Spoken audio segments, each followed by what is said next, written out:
साहिब जग में महान है। तेरे चरणों में मेरी जान है, मेरा साहिब सत्य समान है। मैं बंदगी साहिब की करूं, मेरा साहिब ही भगवान है। साहिब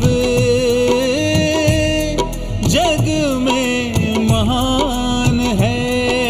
साहिब बंदगी, साहिब बंदगी, साहिब बंदगी, साहिब बंदगी, साहिब बंदगी, साहिब बंदगी, साहिब बंदगी, साहिब बंदगी,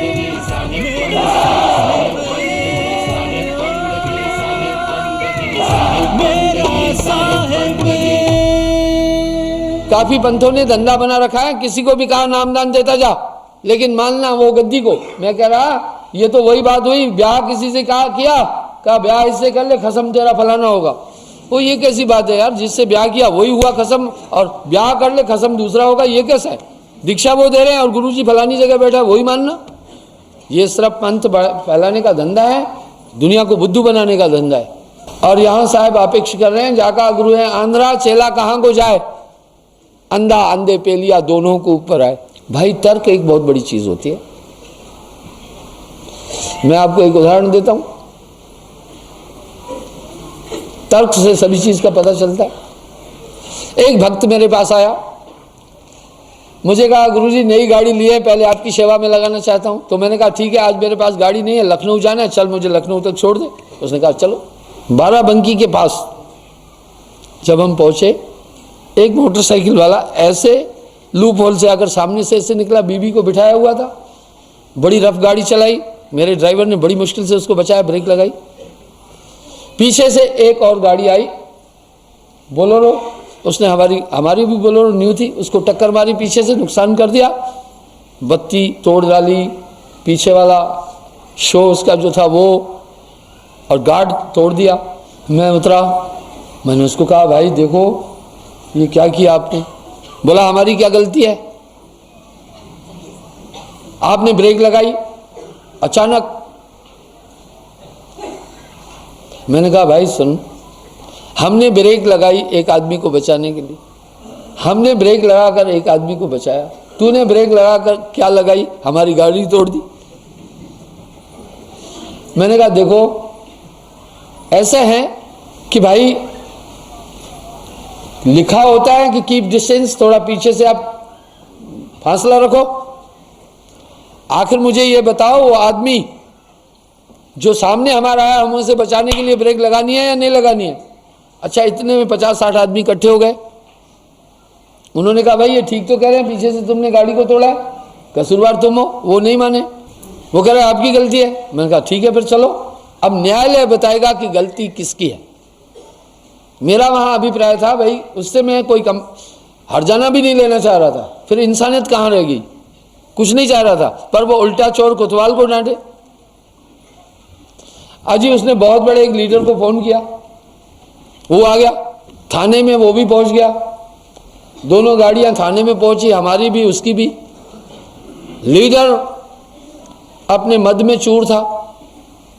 लीडर ने आते ही क्या कहा, दोनों गाड़ी देखी, हमें कहा आपका क्या नुकसान हुआ, आपको क्या ऐतराज है, इसका तो बहुत ज्यादा नुकसान हुआ है।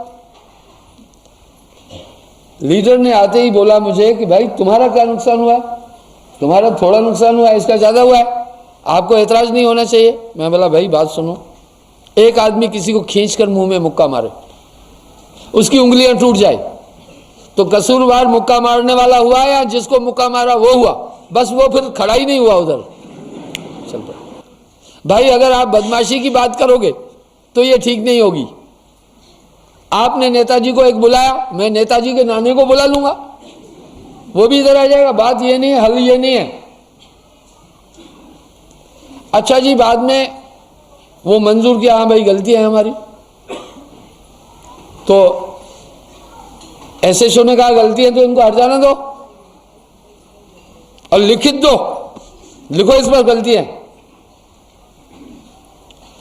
वो ने मुझसे घूस मांगा ना उससे बोला, न्याय की बात है, जब आपने पीछे से टक्कर मारा है तो आपकी गलती कैसे नहीं है, करो इनका चालान, ले चलो इनको कोर्ट में, गाड़ी बंद करो। मुझे कहा महाराज आप जाओ, एक दरखास्त दे दो सिर्फ, कैसे इसने गाड़ी को पीछे से मारा, बस आपका गाड़ी का फोटो लेंगे हम, जाओ आप, इसको अंदर करता हूं जी। उधर वो गलती मानने लग गया।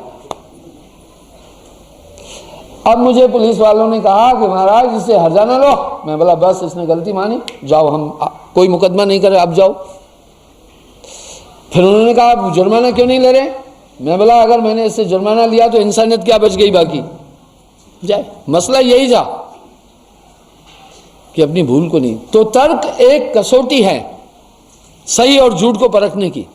मैंने भी उस नौजवान को कहा मुझे पांचवां तत्व बता। ये पांचों भौतिक तत्व है मेरे भाई, तूने खुद कहा अपनी जबान से, और पांचों नाशवान है, पांचों नाशवान है। आकाश तत्व मुझे दिखाओ, क्योंकि भौतिक तत्व गोचर है और वो परमात्मा इन तत्वों का सब्जेक्ट नहीं है। वो कहने लगा शब्द। मैं बोला शब्द कैसा? शब्द तो साउंड, इसमें दो चीजें कंटेंट है, एक पृथ्वी तत्व है, एक वायु तत्व है। शब्द तो नहीं हो सकता है आकाश। आओ तुझे आज आकाश तत्व भी दिखाता हूं। Dark matter is the base of the creation. आकाश तत्व है काला, कालो रंग आकाश को फीको या को स्वाद, जो सर्वत्र हम अंधकार देख रहे हैं यह है आकाश तत्व। ये डार्क मैटर, कालो रंग आकाश को, पांचवां तत्व एलिमेंट, इसलिए सर्वत्र है ये, यही सृजन का बेस है। मन इसी में समा गया है ताकि किसी को नजर नहीं आए, क्योंकि अगर मन नजर आया तो दुनिया नहीं चल सकती है। ये अंदर बैठकर हुक्म ही तो दे रहा है फलानी चीज करो, मारो दो तमाचे चिप साहब को, तो आप तमाचा मारो। अगर आपको कोई दिखे ये बोलते हुए मारो दो तमाचे, तो नहीं मारने जाओगे, उसे जिरह करोगे, बहस करोगे, क्यों मारो दो तमाचे इसको, आप बहस करेंगे। इसलिए मन की गाड़ी इस तरह, अज्ञान ही इस सृजन का आधार है। मैंने कहा मेरे भाई पांचवां तत्व है डार्क मैटर, आकाश तत्व, जो अंधकार वो अभी भी है, रोशनी हटाओ अंधकार है, सर्वत्र है। हम इस आकाश तत्व के अंदर पूरे तत्वों का ये बेस है। जो तुम साउंड कह रहे हो, ये साउंड में एयर कंटेंट, वायु कंटेंट है, और साउंड में जब भी किसी चीज इंटेक्ट होगा तभी तो आवाज आती है। इसका मतलब है साउंड में पृथ्वी तत्व है और वायु तत्व है, इसलिए आकाश तत्व नहीं है। हाँ, आकाश तत्व पर साउंड चलती है, पहुंची वहां। तो इस तरह बंधुओं, मैंने कहा आप क्या ख्याल है तुम्हारा? तुमने खुद ही कहा था ना कि पांचों तत्व नाशवान है, तू तो निराकार आकाश तत्व की खोज कर रहा है ना। न साकार न निराकार न ज्योति नहीं था वेद विचारा, वो साहिब सब संत पुकारा और पकड़ने सारा। सतगुरु चीन दीन ये मार्ग, नानक नजर निहारा, उगड़ा वह द्वारा वाह गुरु दरबारा। तो इस तरह बंधु निराकार मन ही को जानो, साहब ने सीधा सीधा कह दिया, निराकार मन ही को जानो, तेरा बैरी कोई नहीं, तेरा बैरी मन, जीव के संग मन काल रहा ही, अज्ञानी नर जानत नहीं। इसका एक पता चल रहा है, हमारी आत्मा बंधन में। हम कोई भी यूनिवर्सल यूनिक वास्तविक काम नहीं कर रहे, दुनिया का कोई भी आदमी। जीवन 5-25 ही लागी, काम क्रोध मद लोभ हमें पागी। हमारी आत्मा बंधन में है। हम इस मुद्दे पर आते हैं, आत्मा बंधन है। क्या हम सच में बंधनों को देख सकते हैं? क्या देख सकते हैं? देखिए आपके मोबाइल में रेज आती हैं, आउट ऑफ कवरेज एरिया, कभी कभी जब नहीं आती है तो लिखा आता है रेज आती है, उसमें एक इंडिकेशन पॉइंट टावर लगा हुआ है, वो पता चल जाता है कि अभी आप कवरेज एरिया में हैं या नहीं है। सब चीज़ें अनुभव होती है। इस तरह क्या हम आज, मनुष्य बड़ा बुद्धिजीवी जीव है, इस सृजन का सबसे इंटेलिजेंट प्राणी है, ये अपने अंदर बंधन क्यों नहीं देख सकता है? ये अपनी आत्मा को क्यों नहीं जान सकता है? ये परमात्मा को क्यों नहीं समझ सकता है?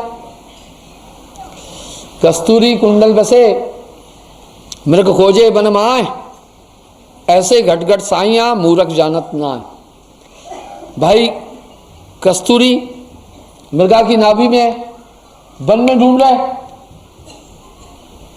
साहेब वाणी में कह रहे हैं वस्तु कहीं ढूंढे कहीं, कहवत आवे हाथ, कहे कबीर भेदी लियो तो पल में देत लखात। भेदी लिया पल में बता देगा। परम प्रभु अपने ही उर पायो, जैसे कुंवर कंठमणि भूषण जानियो कहीं गवायो। एक बात की इत्तला मिल रही है कि अपने में है, अनुभव नहीं हो रहा है। क्या समस्या है? हम परमात्मा को क्यों नहीं जान सकते? हम अपनी आत्मा को क्यों नहीं जान सकते? आत्मा हमारे साथ ही तो है। हमारी आत्मा कहीं गई नहीं है। आत्मा का ज्ञान क्यों नहीं हो सकता है? कहीं आत्मा की झलक हम अनुभव कर सकते हैं नहीं? आत्मा अगर हम में तो उसकी हाजिरी हम देख सकते हैं नहीं, प्रेजेंस देख सकते हैं नहीं। मन अगर हम में तो हम मन को समझ सकते हैं नहीं। इसी को आत्मज्ञान का ये पूरा खेल इस शरीर में हो रहा है। साहब ने वाणी में एक बात कही, दिल का हुजरा साफ कर जाना के आने के लिए, ध्यान औरों का उठा उसको बिठाने के लिए।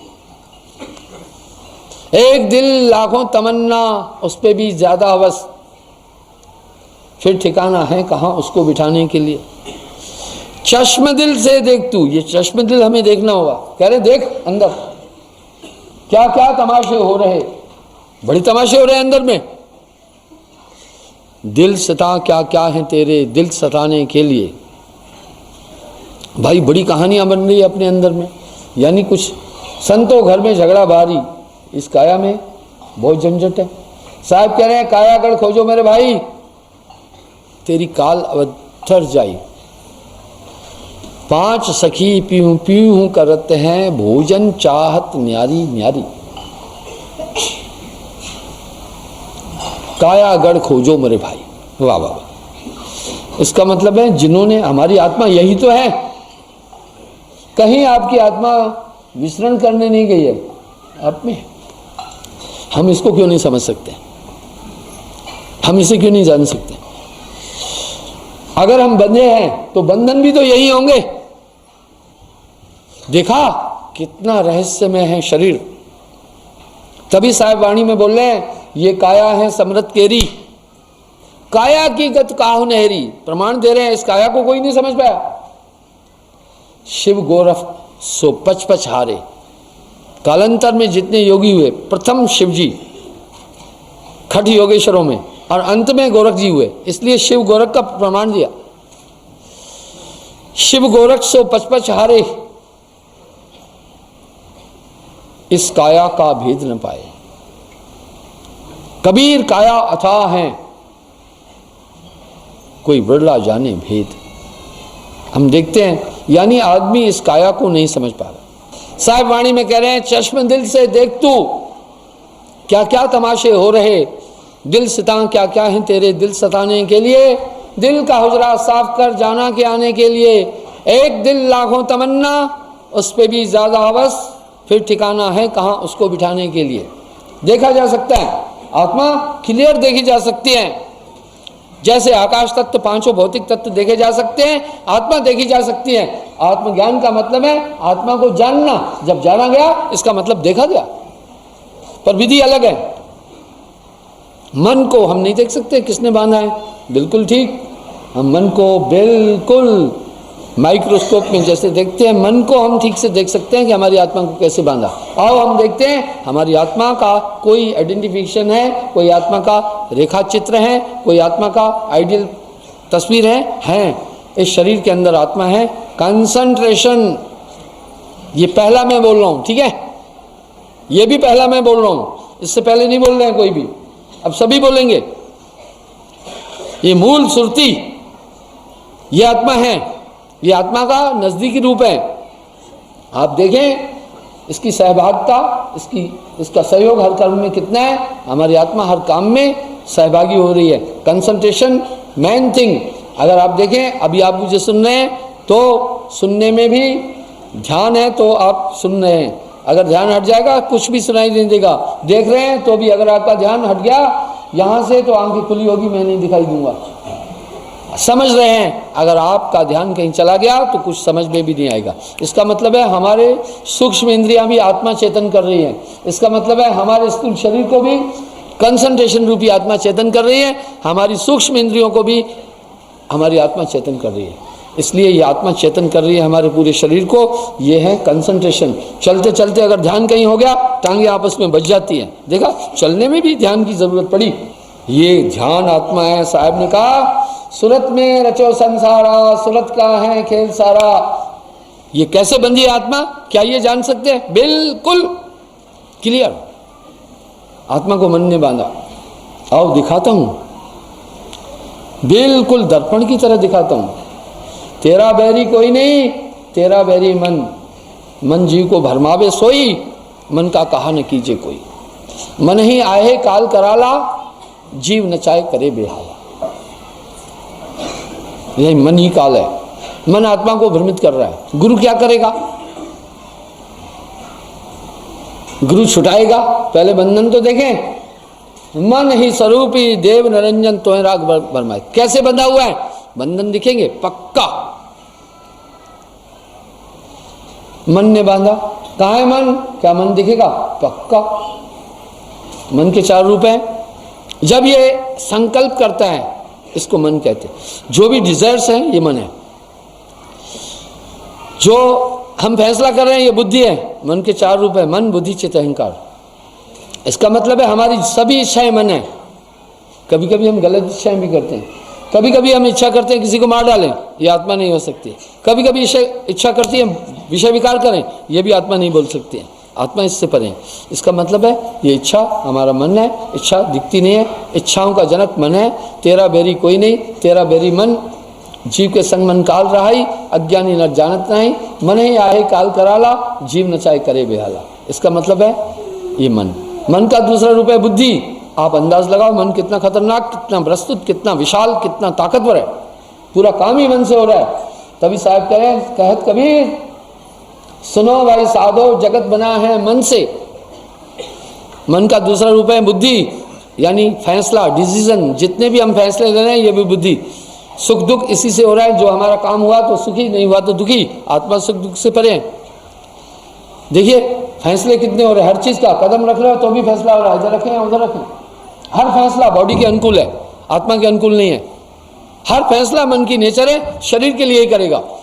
एक दो होए ताहे समझाऊं, सबई भुलान है पिटवा के धंधा। कहे कबीर किसको समझाऊं, सब जगंदा। मन का तीसरा रूप है चित्त। देखो चित्त कितना भरमाता है। चित्त का काम मेमोरी, याद में दुनिया के काम आएंगे। ये करना है, वो करना है, फलाना करना है, और पिछली अगली बातें। हमारे कंसंट्रेशन को ये 4 चीजें। और अहंकार एक्टिविटी, क्रिया, मन का चौथा रूप है। कभी हाथ हिलाना, कभी पाँव हिलाना, कभी ये विचार करना, कभी फेफड़े हिल रहे हैं, कभी गुर्दे, कभी हार्ट। ये अहंकार, ये चारों ने इस आत्मा को घेरा हुआ है। ये मन के 4 रूप हैं, मन, बुद्धि, चित्त, अहंकार। और मन की वृत्ति, काम, क्रोध, लोभ, मोह, अहंकार, ये छलक रहा है। सबके अंदर ये चीजें आ रही है। बड़ा प्रस्तुत है मन। तभी साहब वाणी में कह रहे हैं, तेरा बैरी कोई नहीं, तेरा बैरी मन। जीव के संग मन काल रहाई, अज्ञानी नर जानत नहीं। मन ही आए काल कराला, जीव नचाए करे बेहाला। बहुत तंग कर रहा है ये आत्मा को। अब इससे बचने के लिए आदमी छूटना चाहता है। आप फैसला करो, क्या 2 डुबकी लगाकर हम बच जाएंगे? बड़े बड़े तपस्वियों ने घोर तपस्याएं की, मन से नहीं बच पाए। मन से नहीं बच पाए, मन ने उनको भी भ्रमित किया। कैसे बचे? साहब करें गुरु बचाएगा। कैसे? नाम से। क्या है नाम? गुरु पार लगाएगा। यानी हमारी आत्मा, आप देखो आपका ये ध्यान 24 घंटे दुनिया में घूम रहा है, नहीं घुमाता रहता है, इधर से उधर, इधर से उधर। आपके ध्यान को एकाग्र नहीं होने दे रहा है मन। ये मन की चालाकी है। मन एकाग्र इसलिए नहीं होने दे रहा है क्योंकि मन जानता है अगर एकाग्र हो गया तो अपनी आत्मा को जान जाएगा। आत्मा को मन कभी भी अपना ज्ञान नहीं होने दे रहा है। देखा कितना, और जो भी करवा क्या रहा है, जितने भी काम करा रहा है, केवल शरीर के लिए, केवल माया के लिए, केवल संसार के लिए आत्मा को मन भ्रमित कर रहा है।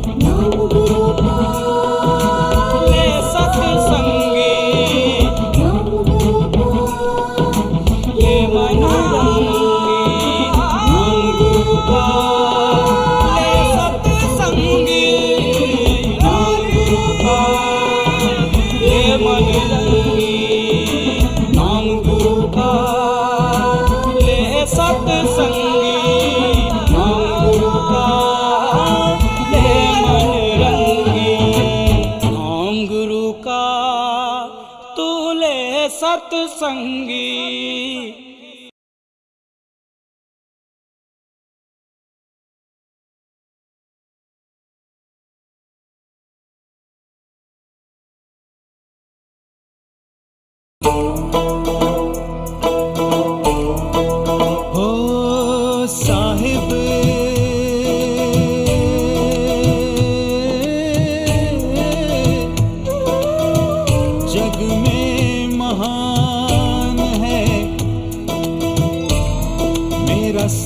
साहिब जग में महान है। तेरे चरणों में मेरी जान है, मेरा साहिब सत्य समान है। मैं बंदगी साहिब की करूं, मेरा साहिब ही भगवान है। साहिब जग में महान है।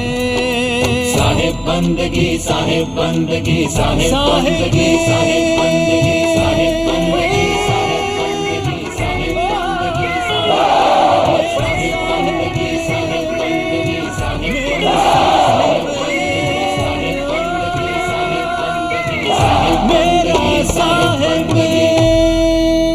आपके ध्यान को एकाग्र नहीं होने दे रहा है मन, ये मन की चालाकी है। मन एकाग्र इसलिए नहीं होने दे रहा है क्योंकि मन जानता है अगर एकाग्र हो गया तो अपनी आत्मा को जान जाएगा। आत्मा को मन कभी भी अपना ज्ञान नहीं होने दे रहा है। देखा कितना, और जो भी करवा क्या रहा है, जितने भी काम करा रहा है केवल शरीर के लिए, केवल माया के लिए, केवल संसार के लिए, आत्मा को मन भ्रमित कर रहा है। साहब की वाणी में वजन है बड़ा। हम दुश्मन अभी दिखाई दे रहे हैं, चाहे अनचाहे। जब कभी आप फैसला करके बैठते हैं आज ये काम करूंगा, ध्यान में बैठूंगा, अगले पल आपका ये निर्णय बदल जाता है। गुरु क्या करेगा? वाह वाह, ये काम पल भर में कर देगा। नाम दान देने के साथ आपको अपनी तरह बना देगा। वाह, बहुत बड़ी बात है। नेचुरल पूरा कंट्रोल आपके अंदर कर देगा। अदरवाइज बड़े तपस्वियों ने बड़ी तपस्याएं की, ये काम नहीं कर पाए। गुरु को कीजिए दंडवत कोटि कोटि प्रणाम, कीट न जाने भृंग को कर ले आप समान। भाई भृंगा कीड़े को पकड़कर अपनी तरह पल में कर देता है, गुरु इस तरह कर देगा। ये इसलिए महिमा है। गुरु पारस गुरु परस है, गुरु अमृत की खान। शिष्य ये जो गुरु मिले तो भी सस्ता जान। पारस में और संत में तू बड़ो अंतरो मान, वो लोहा कंचन करे वो कर ले आप समान। इसका मतलब है एक बहुत बड़ा काम करता है गुरु, हमारे अंदर अपना व्यक्तित्व समा देता है। वाह, अपनी तरह कर देता है। वंश चलता है लड़के से, लड़की से नहीं। ये क्या मतलब है भाई? वंश चलता है लड़के से। हर एक बाप चाहता है मेरा पुत्र हो। बाप तो बेटी में भी है, बाप बेटे में भी है, लेकिन वंश बेटी से नहीं चलता, वंश बेटे से चलता है। सुनिए, मां के रज, पिता के बीज से अस्थियां, मां के रज से मांस, नाड़ियां, रोम, नाखून आदि है। इसका मतलब है बाप क्या बेटी में नहीं है? जैसा बाप बेटी में है वैसे ही बाप बेटे में भी है, वैसे ही बेटी में भी है। हड्डियां तो लड़की में भी है ना। आपकी दोनों संतान है, पर एक सवाल उठा, वंश चलता है लड़के से, लड़की से नहीं। सुनो, इसलिए नारी को भूमि कहा गया और भूमि को भी माता कहा गया। नारी केवल क्या करती है? शुक्राणु का पोषण करती है देही में।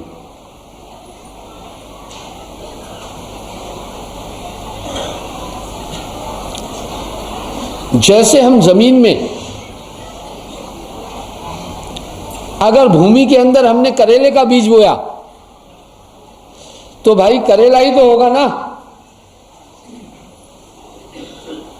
जमीन ने क्या किया? करेले को पोषित करने के लिए एनर्जी दी। भाई सेव को पोषित किया भूमि ने, तो उसे आयरन चाहिए था, कैल्शियम चाहिए था, वो दे दिया। ठीक है, क्यों दिया? उसमें था, कंटेंट था।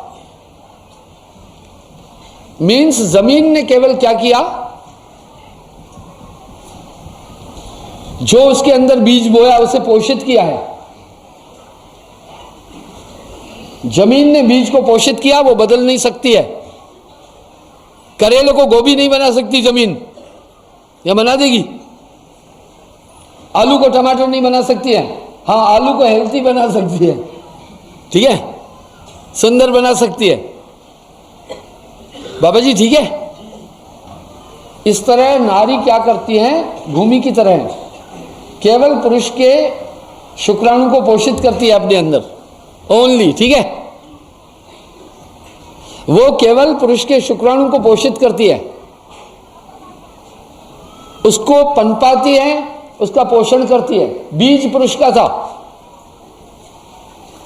अब जब आपकी लड़की कहीं और ब्याही तो उसमें बीज दिगर पुरुष का आया, इसलिए उसके अंदर से उत्पन्न होने वाली संतान आपकी ना हो करके उसी पुरुष की थी जिसका बीज था।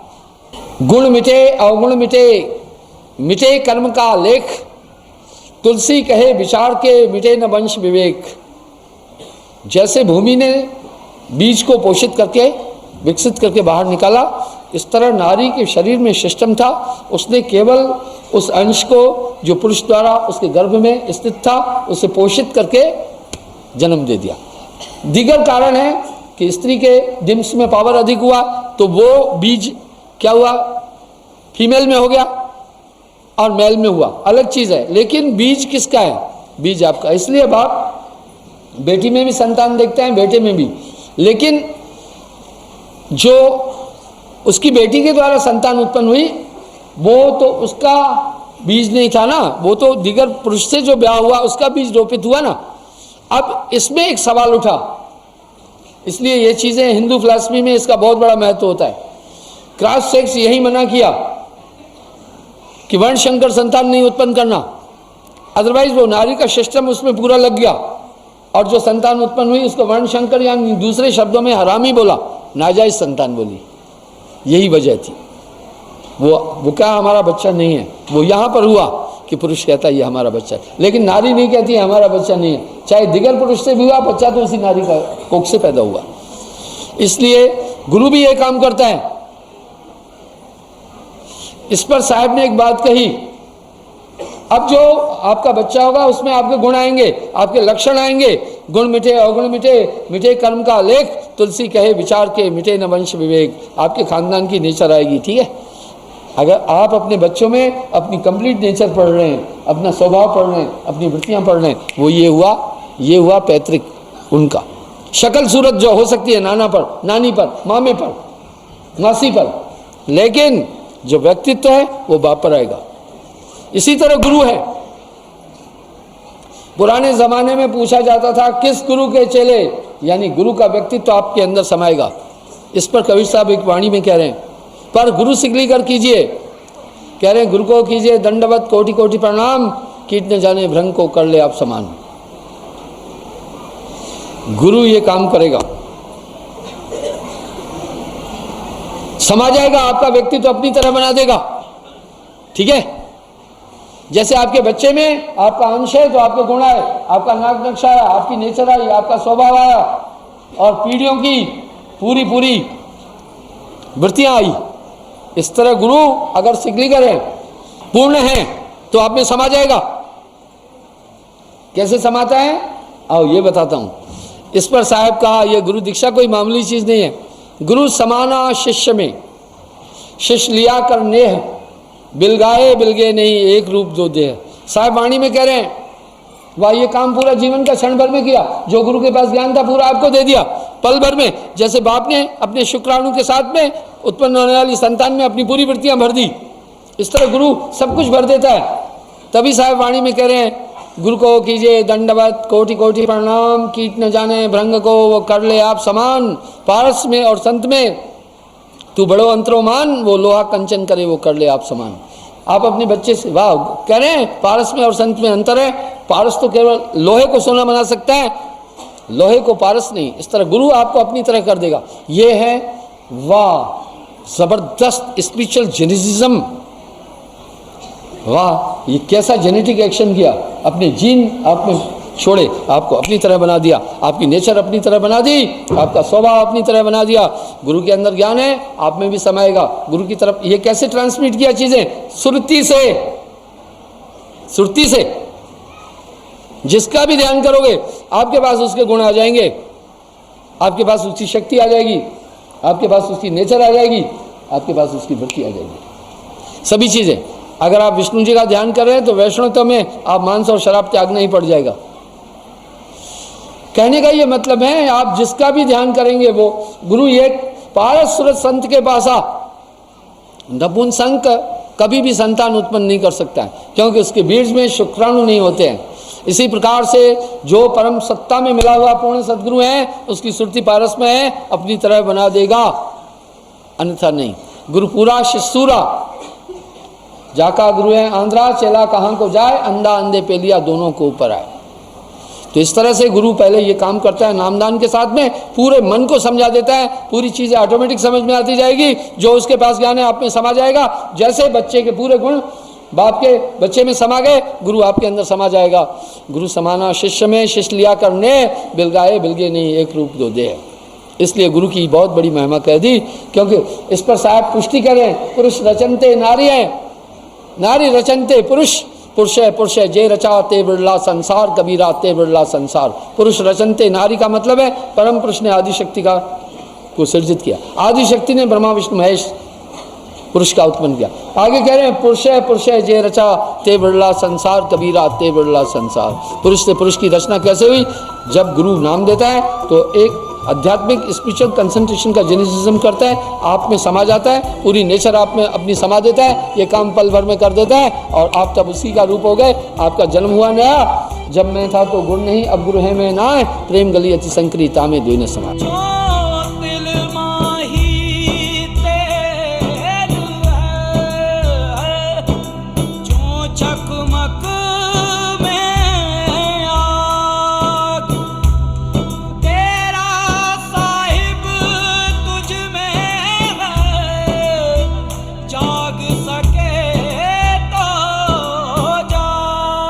आज हम संसार में जो भक्तियाँ प्रचलित हैं उस तरफ नज़र डालते हैं तो विविधता है। कोई कह रहे हैं कर्म करो, कोई कह रहे हैं योग करो, कोई कह रहे हैं साधना करो, कोई कह रहे हैं तप करो, कोई कह रहे हैं जन्म जन्मांतर से आपकी आत्मा पर कर्मों की जंग जमी हुई है, इसलिए कमाई करके साफ करो। कोई कह रहे हैं धुनें सुनो, कोई कह रहे हैं दुनिया त्यागो, कोई कह रहे हैं वैराग्य करो, कोई कह रहे हैं जाप करो, कोई कह रहे हैं हवन करो, कोई कह रहे हैं चार धाम, कोई कह रहे हैं प्रेत पूजो, कोई व्रत, कोई योग आराधे। आखिर धर्मदास ने साहब से एक सवाल पूछा, हमें अपने आत्म कल्याण के लिए सबसे उपयुक्त कौन सा रास्ता अपनाना है? नाना पंथ जगत में निज निज गुण गावे, सबका सार बताकर गुरु मार्ग लावे। धर्मदास जी ने एक बहुत बेहतरीन सवाल साहब से किया। आइए हम देखते हैं आखिर परमात्म पद की प्राप्ति के लिए कौन सा पथ, कौन सा मार्ग उपयुक्त है। जब भी हम किसी गंतव्य की तरफ जाने की कोशिश करते हैं तो सबसे सुगम, सबसे सरल, सबसे नज़दीकी, सबसे ठीक, सबसे अच्छा रास्ता चुनने की कोशिश करते हैं। तो आइए हम देखते हैं परमात्म तत्व की प्राप्ति के लिए सबसे उपयुक्त, सबसे ठीक, सबसे अच्छा, सबसे सहज, सबसे सुगम, सबसे उपयुक्त कौन सा रास्ता है। धर्मदास जी एक ही सवाल में ये बात पूछ रहे हैं, करनी योग के रहनी आशा, कैसे पाऊँ लोक निवासा। पहले हम देखते हैं वर्तमान में प्रचलित भक्तियों के दो स्वरूप को। किसी भी भक्ति का खंडन करना बुद्धिमान लोगों का कर्तव्य नहीं है। हर एक भक्ति की अपनी प्रासंगिकता है, अपना महत्व है। हम देखते हैं सरगुण निर्गुण दो प्रकार की भक्तियाँ वर्तमान में भक्ति जगत में अनुभव हो रही है। इनमें से हम कौन सी भक्ति किस चीज़ का अनुकरण करके, क्या क्रियाएं करके, क्या योग करके, क्या साधना करके, क्या तत्व की प्राप्ति कैसे हम तत्व की प्राप्ति कर सकते हैं। आइए हम देखते हैं आखिर दोनों भक्तियों की तरफ जब नज़र डालते हैं तो एक चीज़ समझ में आ रही है। आखिर हमें संसार सागर से पार होने के लिए सबसे उपयुक्त संसाधन क्या है? हम कैसे संसार सागर से पार हों? साहब कह रहे हैं बिन सतगुरु बाचे नहीं कोई कोटिन करे उपाय। इस संसार सागर से पार होने के लिए एक गुरु की आदत आवश्यकता है। कैसा गुरु? सदगुरु। ये क्या है सदगुरु? क्या हम गुरु को बाईपास करके परमात्मा के बिंदु तक नहीं पहुंच सकते हैं? नहीं, कम से कम इस विषय पर हमारे धर्मशास्त्र हमें सहायता दे रहे हैं, सहयोग दे रहे हैं। इसमें धर्मशास्त्र हमारी बहुत भरपूर मदद कर रहे हैं। आदिकाल से प्रचलित धर्म ग्रंथ वेद भी इसमें सहयोग दे रहे हैं। गुरु के बिना जीव संसार सागर से पार नहीं हो सकता। यदि योगा वशिष्ठ महारामायण का अध्ययन करते हैं, उसमें भी ये तथ्य आता है कि बिना सदगुरु के हम संसार सागर से पार नहीं हो सकते। भगवत गीता में भी गुरु का महात्म लिखा। रामायण का प्रारंभ ही एक बात से होता है, एक शब्द, एक दोहे से होता है, जहां से गुरु की अस्तुत बंद हो गुरुपद कंज कृपा सिंधु नर रूप हरि श्री गुरुपद नख गणमण ज्योति समृत दिव्य दृष्टि ही होती। फिर रामायण चेतावनी दे रही है, गुर बिन भव निज तरह न कोई, जो विरंच शंकर सम होई। गुरु के बिना इस संसार सागर से कोई भी नहीं तर सकता है, चाहे विरंच ब्रह्मा शंकर शिव जी क्यों ना हो। इसलिए त्रिदेव ने भी गुरु धारण किया। राम कृष्ण से को बड़ा तिन भी तो गुरु कीन, तीन लोक के नायका गुरु आगे आधीन। पहली एक बात स्पष्ट हो रही है कि परमात्म तत्व तक पहुंचने के लिए हमें गुरु की नितांत आवश्यकता पड़ेगी।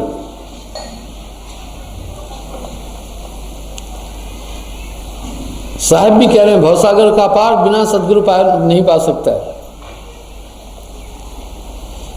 अब एक तो हमें लक्ष्य मिला, सूत्र मिला, हम संसार सागर से बिना एक अदद गुरु के कभी भी नहीं पार हो सकते। उपासना पद्धति, ध्यान आदि लक्ष्यों को भी जो इंगित किया गया, गुरु के इर्द गिर्द ही किया गया। आइए, गुरु की श्रेणियां हैं। विविध पंथों में गुरु का अलग अलग मूल्यांकन किया गया है,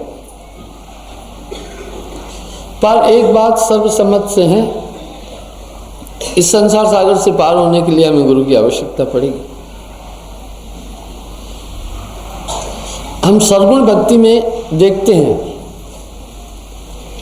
कि गुरु हमें इस संसार सागर से कैसे पार कर सकता है। क्या बता रहे हैं? गुरु की अपनी क्या ताकत है, गुरु का अपनी उपलब्धि क्या है, गुरु की क्या पहुंच है। यदि हम सर्वगुण भक्ति में देखते हैं तो गुरुवाद एक बिजनेस बन गई है।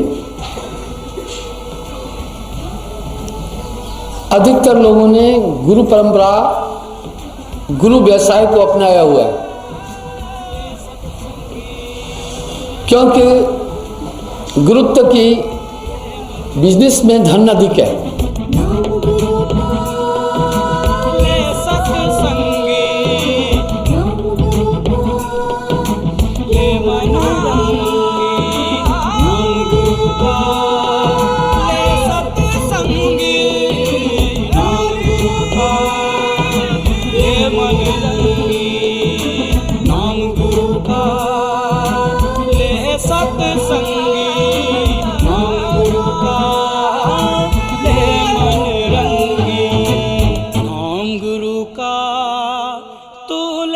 सत्संगी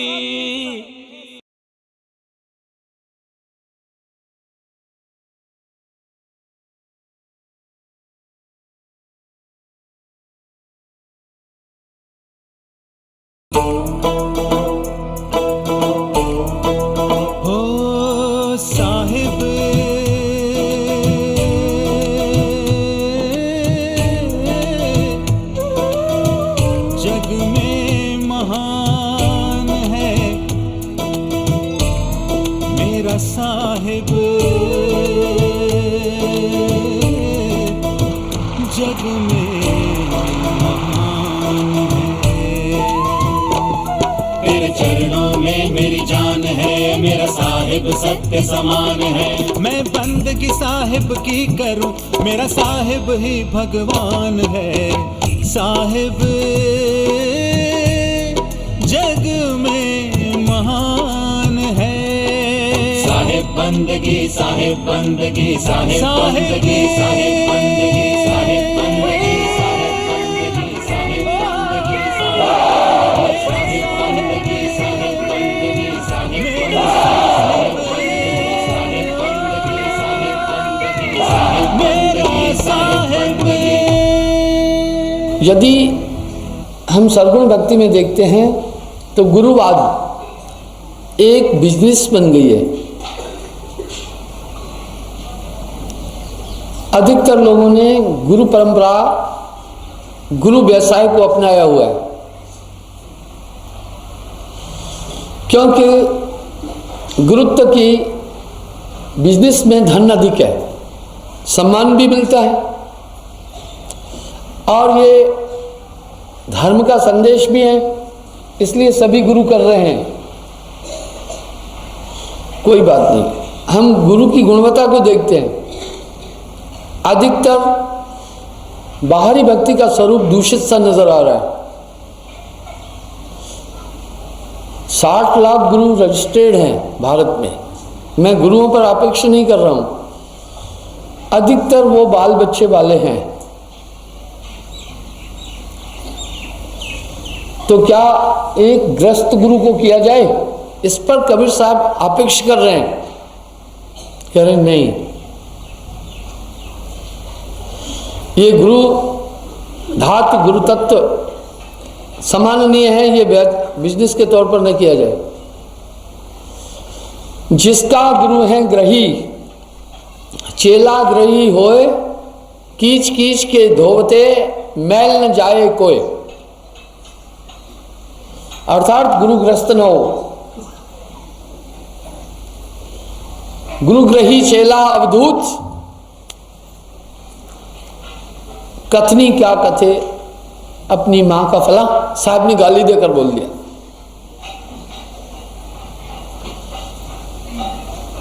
अंधे को अंधा मिले तो राह बतावे कौन, बंधे को बंधा मिले तो गांठ छुड़ावे कौन।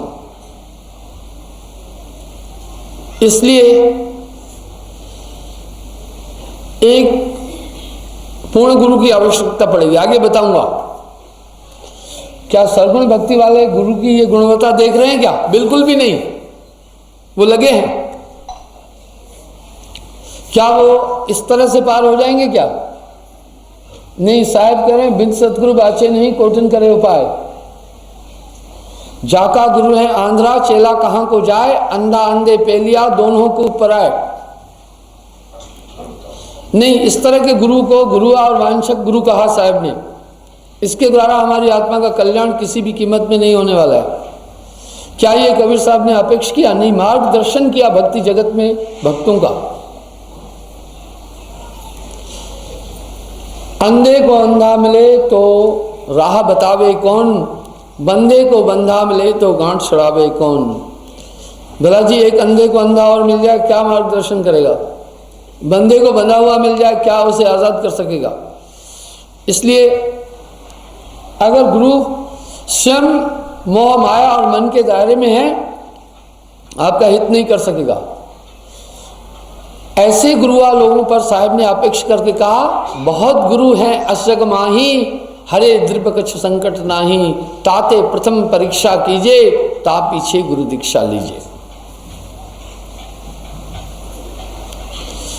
कह रहे हैं बहुत से गुरु हैं दुनिया के अंदर, पेट के कारण करे गुरुआई, जो केवल पेट पालने के लिए गुरुआई कर रहे हैं। साहब ने यहां लताड़ा है खूब, कह रहे हैं पीढ़ी सहित नरक में जाई। पेट के कारण करे गुरुआई, मात्र पेट पालने के लिए गुरुत्व का काम करते, पीढ़ी सहित नरक में जाई। तो पीढ़ी के साथ नरक में जाएगा, क्योंकि ये धोखा है। पारस से परसा नहीं रहा लोह का लोह। गुरु का केवल इतना ही काम नहीं है कि आपको बताए कि भाई शुभ काम करना, सही काम करना, सच्चे रास्ते पर चलना। ये सब चीज़ें तो हम माता पिता से सीख रहे हैं, अच्छे लोगों से भी सीख रहे हैं। गुरु की एक बहुत बड़ी ड्यूटी है, इतना सीमित ड्यूटी नहीं है गुरु की। गुरु हैं बड़े गोविंद से मन में देख विचार, हरि सुमरे सो वार हैं, गुरु सुमरे सो पार। बहुतायता ऐसे ही गुरुओं की है, क्योंकि उन गुरुओं के अंदर अपना बदलाव नहीं है, मोह माया नहीं छूटी हुई है। साहब ने गुरु तत्व पर बड़ी बातें की है, गुरु की अस्तुत की, गुरु की पहचान बोली, गुरु का कार्य बोला। 7 दीप नवखंड में गुरुते बड़ा न कोय, करता करे न कर सके, गुरु करे सो होए। गुरु हैं बड़े गोविंद से मन में देख विचार, हरि सुमरे सो वार हैं, गुरु सुमरे सो पार। साहिब के चिंतन में गुरु का एक बहुत बड़ा स्ट्रक्चर है, बहुत बड़ी प्रतिभा है। लेकिन जब बाहरी भक्तियों में हम देख रहे हैं तो गुरुत्व में ये चीज़ें नहीं मिल पा रही है। बहुतायता ग्रस्त गुरुओं की है जो अपने जीविका उपार्जन के लिए ये सभी काम कर रहे हैं। क्या हम ऐसे गुरुओं के सानिध्य में परम तत्व की प्राप्ति कर सकते हैं? कभी भी नहीं कर सकते हैं। यहाँ हमें चिंतन करना होगा। इसलिए साहब ने हर पहलू के सच्चे स्वरूप के विषय में बातचीत की है। आइए हम देखते हैं। तो जो इन भक्तियों में बाहरी लगे हुए हैं, ठीक है, अच्छे तो हैं, वो बेचारे भक्त हैं, हम उनका खंडन नहीं कर रहे हैं, लेकिन क्या उनमें आत्मज्ञान आ जाता है, तत्व ज्ञान आ जाता है, बाकी उनमें बदलाव आ जाता है? क्या वो ज्ञानत्व का लक्षण उनके जीवन में छलक रहा है? नहीं, वो नहीं दिख नहीं रहा है। इस तरह हम ऐसे गुरुवाद को जो देख रहे हैं वो एक व्यावसायिकता है। गुरु जी का न विकार छूटा, न काम छूटा, न क्रोध छूटा, न लोभ छूटा, न मोह छूटा, न ममता छूटी। इस परंपरा में हम जब देखते हैं तो गुरुजी जब जाता है तो उसका बेटा गुरुजी बन जाता है। क्या बेटे ने कोई ज्ञान, तत्व ज्ञान प्राप्त किया, आत्म तत्व की प्राप्ति की? नहीं, वो इसलिए गुरुजी बन गया, गुरुजी का बेटा था। गुरुजी ने उसको इसलिए गुरु बनाया, इतनी बड़ी संपत्ति वो देखभाल करे, अपने ही परिवार में रहे। इसका मतलब है गुरु के पास ममता नहीं गई थी। बहुतायता ऐसी है, अधिकता ऐसी है। थोड़ा हम निर्गुण भक्ति की तरफ चलते हैं। जब हम निर्गुण भक्ति की तरफ चलते हैं तो ये क्या है निर्गुण भक्ति? कुछ लोग भूल से कहते हैं कबीर निर्गुण उपासक था। नहीं, कबीर साहब निर्गुण उपासक नहीं थे, ये भ्रम है। हर आदमी अपने अपनी अकल, अपनी अपनी धारणा से उनकी वाणी का मूल्यांकन कर रहा है, अर्थ कर रहा है। सत्य है कबीर साहब निर्गुण उपासक नहीं थे। इसकी पुष्टि मिल रही है दादू दयाल जी की वाणी में। बाकी में दादू दयाल जी कह रहे हैं कोई सरगुण में रीझ रहा, कोई निर्गुण ठहराए, अटपट चाल कबीर की मुझसे कही न जाए। कुछ तो निर्गुण में है, कुछ सरगुण में उलझे हैं, पर अटपट चाल कबीर की मुझ से कही न जाए। आगे पुष्टि कर रहे हैं, मुसलमान हिंदू तो हद में चले, मुसलमान हद पार। हिंदू सरगुण में, मुसलमान निर्गुण में, पर दादू चाल कबीर की दोनों दीन में ना है। इसका मतलब है कबीर साहब ने जिस भक्ति की बात कही है वो सरगुण निर्गुण से परे है। इसलिए भक्ति के रहस्य को समझना होगा। भक्ति भक्ति सब जगत बखाना, दुनिया भक्ति भक्ति भक्ति बोल रही है, भक्ति भेद कोई बदला जाना। भक्ति साहिब की बहुत बारीक है, शीश बिना, शीश सोपे बिना नहीं पाई। नाचना कूदना ताल का पीटना ये रांडिया खेल है, भक्ति नहीं।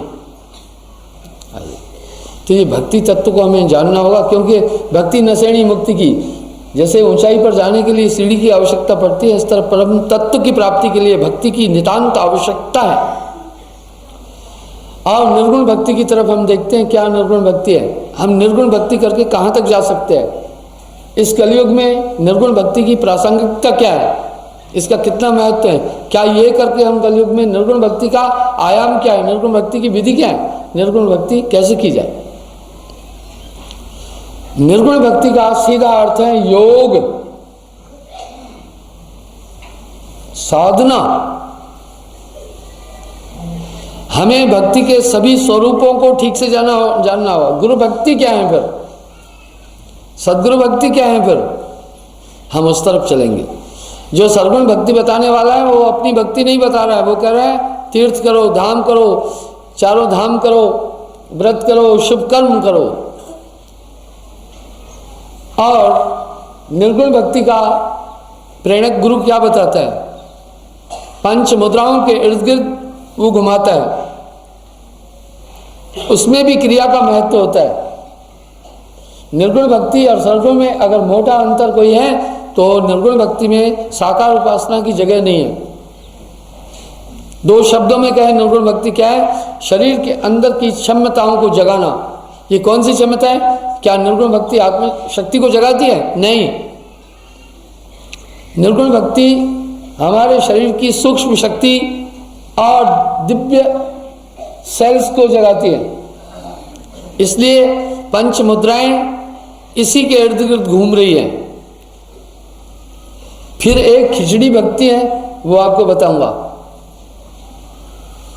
निर्गुण भक्ति में पंच मुद्राओं का विशेष महत्व है। चाचरी, भूचरी, अगोचरी, उन्मुनी, खेचरी, ये निर्गुण भक्ति है। यानी निर्गुण भक्ति में कह रहे हैं सगुण चीजें जो दृष्टिगोचर है उसकी उपासना नहीं करो, अपने अंदर खोजो। अपने अंदर खोजने के भी कई आयाम हैं, कई तरीके हैं। कुछ तो स्नायु मंडल तक खोज कर रहे हैं, कुछ आत्म तत्व तक खोज कर रहे हैं। इसलिए हमें भक्ति के रहस्य को ठीक ठीक से जानना होगा। आइए हम देखें निर्गुण भक्ति में क्या कर रहे हैं। इस निर्गुण भक्ति पर साहब ने बहुत अच्छी तरह कहा। इसी एक शब्द के अंदर दोनों भक्तियों का सार छलकेगा। प्रथम पूर्ण पुरुष पुरातन 5 शब्द उच्चारा। प्रथम पूर्ण पुरुष पुरातन 5 शब्द उच्चारा। सोहं सच्चोति निरंजन कहिए निरंकार ओंकारा। पहले सर्वशक्तिमान ने 5 शब्द पुकारे, स्वयं सत्शब्द ज्योति निरंजन निरंकार ओंकार। आगे कह रहे हैं शब्द ही सरगुण, शब्द ही सरगुण है, शब्द ही निर्गुण है, शब्द ही निर्गुण है। ये पांचों शब्द ही वेद बखाना, शब्द ही पुन काया के अंदर कर बैठा अस्ताना।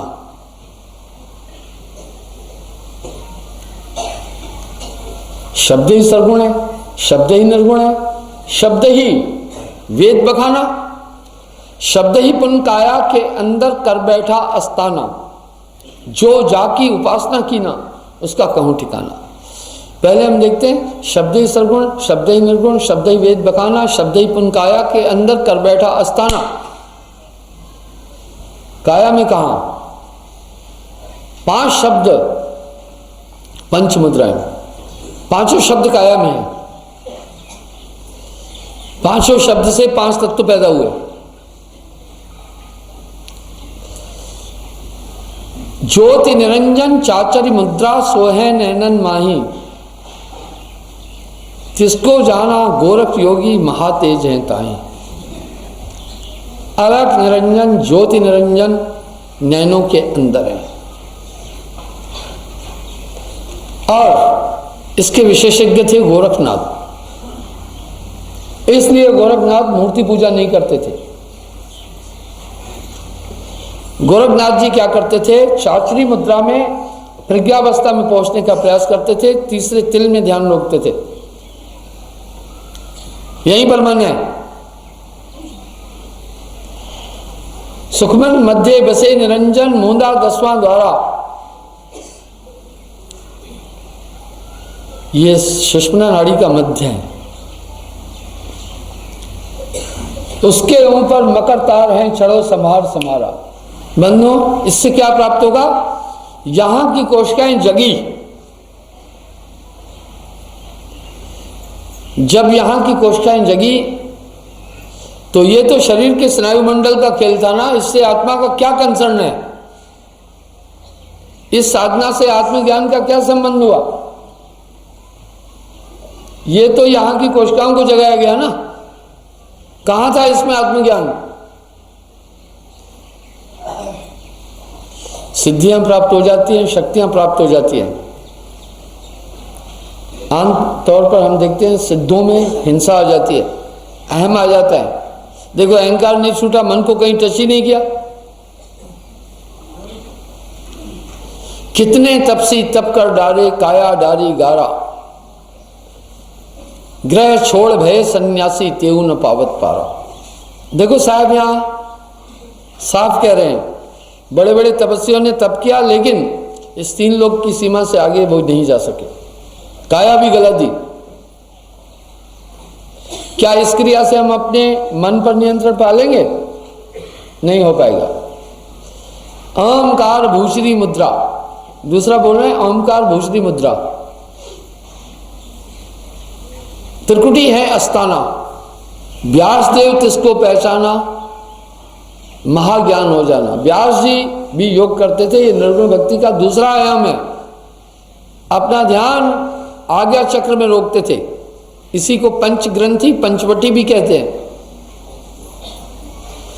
वो यहां पर ध्यान एकाग्र करते थे। यहां ध्यान एकाग्र करने से खास तो बात है, जब भी इंसान कोई चिंतन करना है अपना ध्यान भ्रकुटी में ले जाता है, क्योंकि यहां आत्मा का वास है। जागृत में चक्षुन में वासा, आंखों के बैक में ही हमारी आत्मा का वास भी है। यही बात वासुदेव कृष्ण ने भी कही, हे अर्जुन भ्रकुटी के मध्य साधन करो। ये भूषरी मुद्रा कहलाती है, काफी लोग करते हैं। यहां का स्नायु मंडल जागने से चिंतनशीलता ज्ञान बहुत बढ़ जाता है। यहां साधक काफी अनुभूतियां प्राप्त कर लेता है, लोक लोकांतरों की भी वो अनुभूति करता है। कभी कभी साधक भूषरी मुद्रा में चला जाता है, उसको अलग अनुभूतियां होती है। कभी कभी साधक को चाचरी मुद्रा में प्रारंभ करता है, अलग अनुभूतियां होती है। कभी कभी उसका ध्यान उन्मुनी में पहुंच जाता है, कभी अगोचरी में, वहां की अलग अलग अनुभूतियां होती हैं। इसलिए लगातार एक जैसी अनुभूति आंतरिक साधना में साधक नहीं कर पाता है।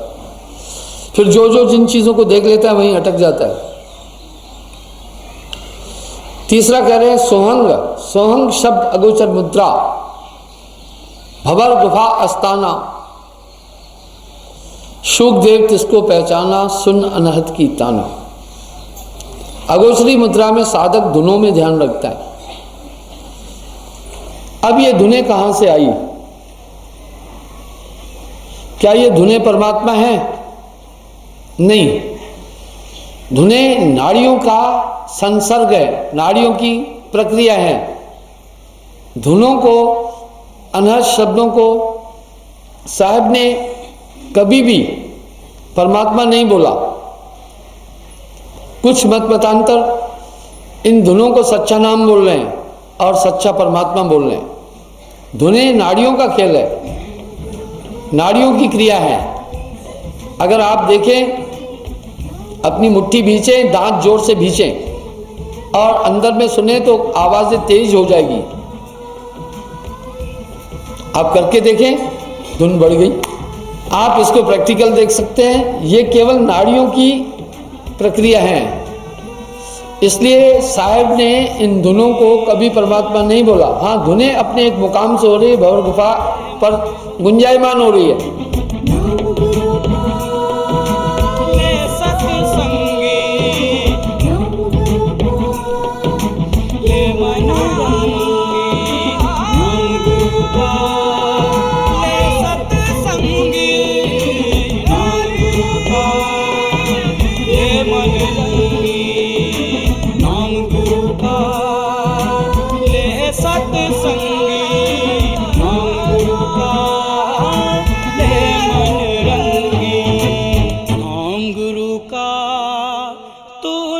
सत्संगी